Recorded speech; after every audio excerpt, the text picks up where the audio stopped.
Sorry, I think I'm seeing an otter here. Sorry, I'm looking at a shot. Sorry, I think I've seen an otter here, Roger.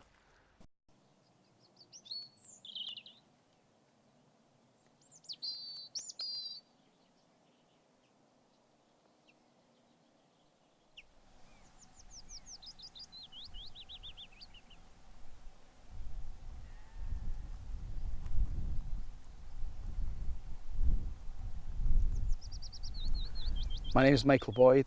I'm a professional photographer. I've been a photographer for 30 years. Initially in photojournalism, working in various assignments abroad and domestically in the UK. I'm now getting more involved in wildlife photography.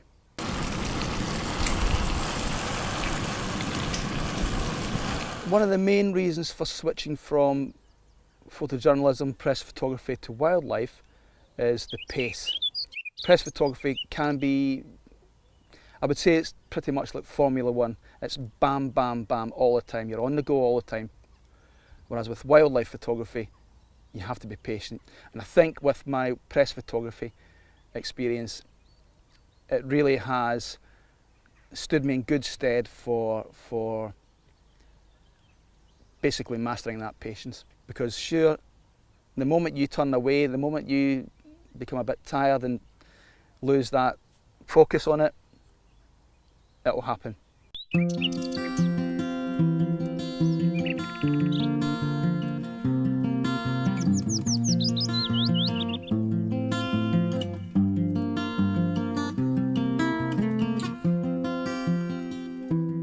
For a trip to Mull, primarily you're talking really 2 to 3 days to do that.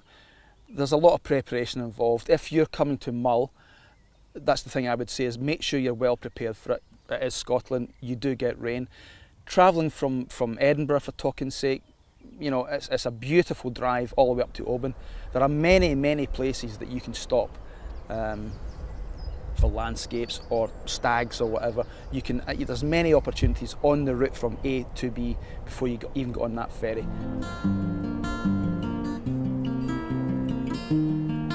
Lots of people ask me, especially if they've never been to the island before, how do I get there? You know, what's the possibility? Is it easy to get the ferry or accommodation and things? I said, yeah, absolutely. The ferry from Oban to Craignier, do it online, book it simply, you know, turn up at the jetty, they'll sort you out, you're on there, 45 minutes, you're on the island. Couldn't be any easier, to be honest with you.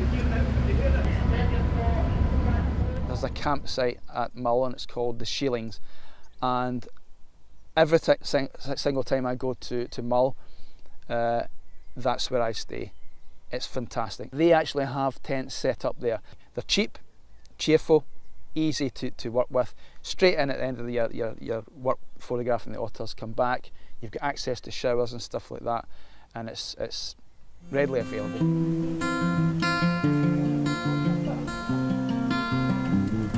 Time-wise and preparation-wise, you have to make sure you've got the right kit with you for this type of photography. There's no point in coming to photograph otters if you're working with a 100 to 200 mm lens. You need a bit longer lens with that. I actually had a client, a lady client, out with her husband with me, out on Mull, and we were 2 days there.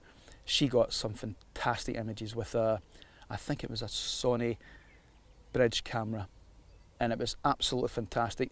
Beanbag on the rock, that's her. She's absolutely sorted, she was calm, and that's what she looked at. I mean, I looked at her pictures, they were absolutely fantastic. Weather does play a big factor in a trip like this. If you've got the right kit on and plenty of cover on your cameras and stuff, there's no reason why you can't just get as much enjoyment out of that.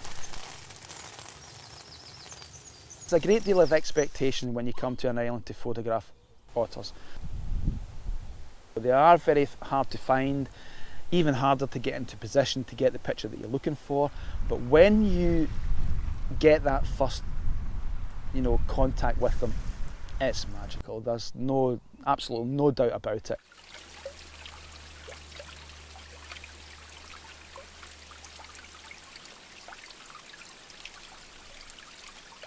Photographing the otters, there are a couple of ways you can go about doing that.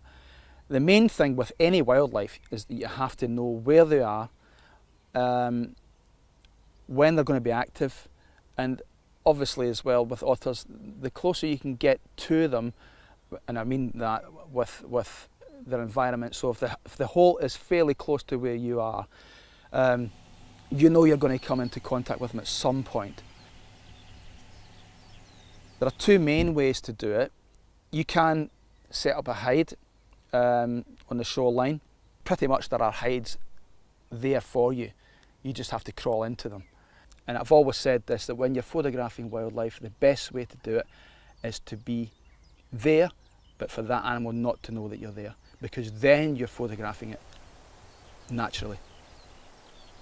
Another way that you can do it is if you're there in position and you see an otter coming down the coastline, coming towards you, then you can follow that otter. When an otter comes up and it moves, once it dives down, anything from 5 to 10 seconds, that's the short space that you have of a window to move along, to get into position. And the main thing when you're doing that is you have to think ahead. You have to look down the shoreline and think, when that otter dives down, where am I making for? You don't want to begin up and moving forward and then thinking, where am I going? You want to know the rock you're aiming for, up, down, so that when it sticks its head back up, there's nothing moving on that shoreline. Go, keeping moving. When she's under the water, she can't see me.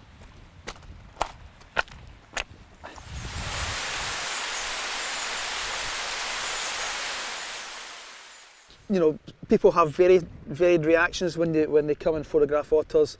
One that really sticks in my mind was a lady that I had on the coastline here. We were working 2 days on the coastline, and eventually she'd never seen an otter, but this time we managed to get in contact with the otter, and her pictures were fantastic. She was in tears at the end of it. She had that moment on the coastline on her own. I just let her be.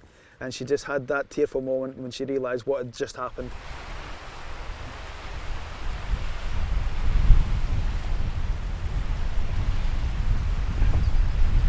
I'm thinking the conditions are fantastic.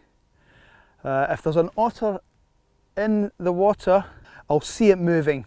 The tide is still dropping slightly, so we really want to have a bit more kelp exposed a bit, but you've still got a few hours for that to turn round. But the conditions are absolutely fantastic. Just a slight breeze, bit overcast now, but that's great. And really now it's a case of heading round the coastline and keeping our eyes peeled. Let's make our way down to this. And hopefully, if I can just get into position through this stuff, and I'll make my way onto this kelp here. These rocks can be slippy just after the tide drops, but we'll look and see. I just need a good vantage point, which I think will be there. Yeah.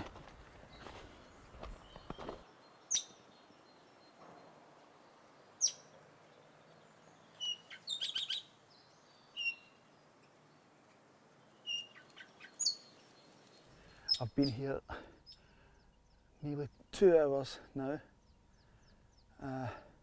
I've not seen a single thing, except I thought I saw something far off in the water.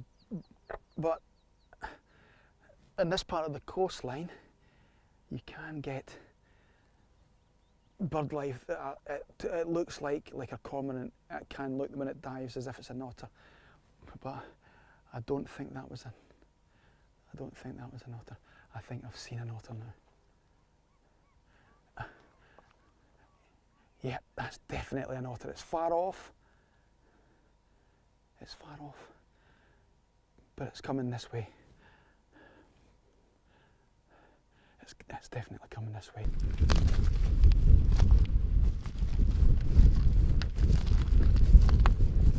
looking forward now, maybe 100, 120 yards, just to get a bit of cover. There's the otter coming round. He's further down, but he's coming up towards me, but I have to keep low.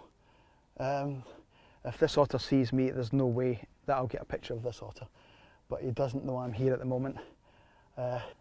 He's maybe 300 yards ahead of me, but he's too busy fishing. He doesn't know I'm here at all.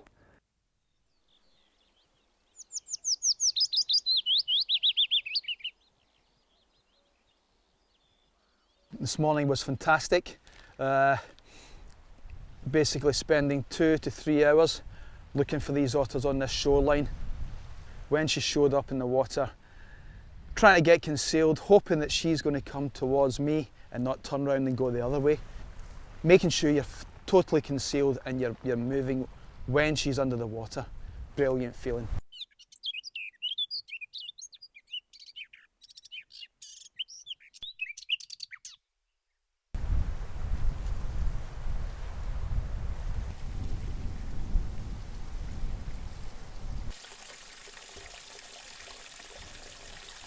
I think sitting on a coastline like this, especially in the conditions like this, in some respects it couldn't be any further removed from my past as a photographer in press and photojournalism. I mean, I've been to some locations in the past where it's obviously like this and I've had to work, but the pace, definitely the pace of this type of work is much different to press and photojournalism. It really is. It couldn't be any further removed. But for me personally, I think a lot of people that come in these workshops with me, they always ask, you know, what's the chances of getting otters? What's it like when I'm really there? And I said, well, the first thing you need to do is just go and do it. You know, you can describe it as much as you like, but until you're here in this environment, you know, in the otters world as such, there's no words can really describe that too much. It's quite hard to put into words, but you have to just get off your backside and do it.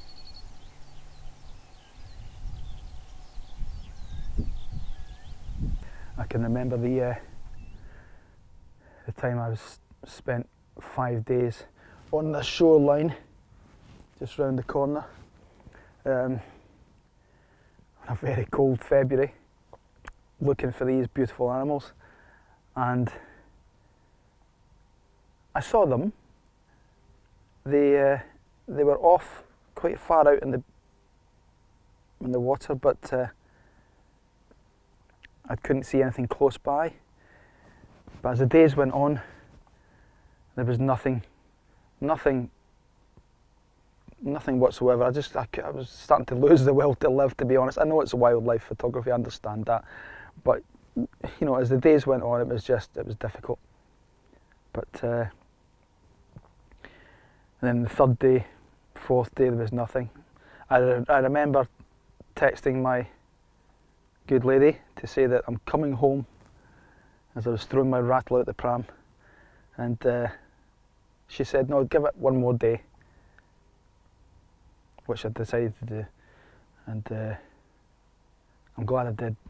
I got up on the Friday, had some breakfast, got myself round the cameras again, and there she was, Mum and the pup on top of the big rock right in front of me. It was almost like a thank you, just to say, for lasting it out. But there you go. It's always pays to keep going with it and don't give up.